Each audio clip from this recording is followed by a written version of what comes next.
রাজধানীর বিভিন্ন রাস্তার আশপাশ কিংবা ফুটপাত দখল করে হকারদের দোকান বসানোর বিষয়টি মোটামুটি চিরাচরিত দৃশ্য।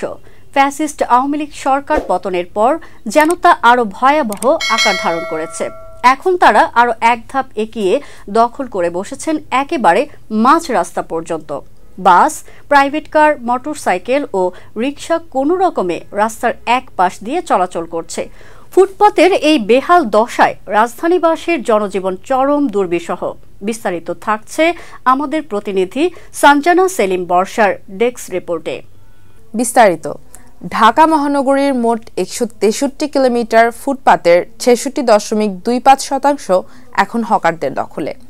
এই হিসেবে 108.60 কিলোমিটার ফুটপাতে হকাররা দোকানপাট বসিয়েছে।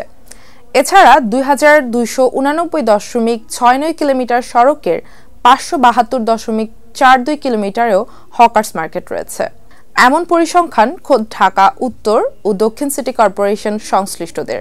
বিগত সময়ে লোক দেখানো উদ্ধার কার্যক্রম চললেও ফ্যাসিস্ট আওয়ামী লীগ সরকার পতনের পর রহস্যজনক কারণে সংশ্লিষ্ট প্রশাসন এ ব্যাপারে নিষ্ক্রিয় ভূমিকা পালন করছে বলে বিভিন্ন মহলে অভিযোগ উঠেছে।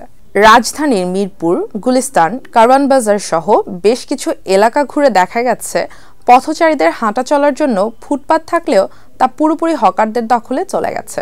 কোথাও কোথাও আবার 2 থেকে 3 স্তরে বসেছে দোকানপাট। ছোট ছোট দোকানে ক্রেতা বিক্রেতার ভিড় দেখে বোঝার উপায় নেই এটি আদতে ফুটপাত।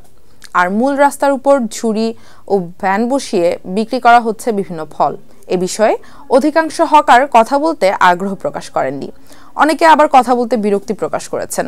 সবুজ নামে এক হকার বলেন, সবকিছু ম্যানেজ করে এখানে বসেছি, বললেই তো আর উঠানো যাবে না। এদিকে ফুটপাত দখলের কারণে অধিকাংশ জায়গায় তীব্র যানজট তৈরি হচ্ছে।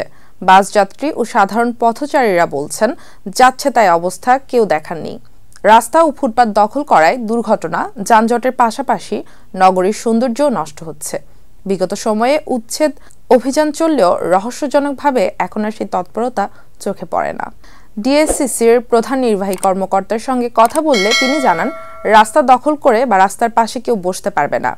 সব নীতি নির্ধারকের সঙ্গে কথা বলেই প্রয়োজনীয় ব্যবস্থা নেওয়া হবে।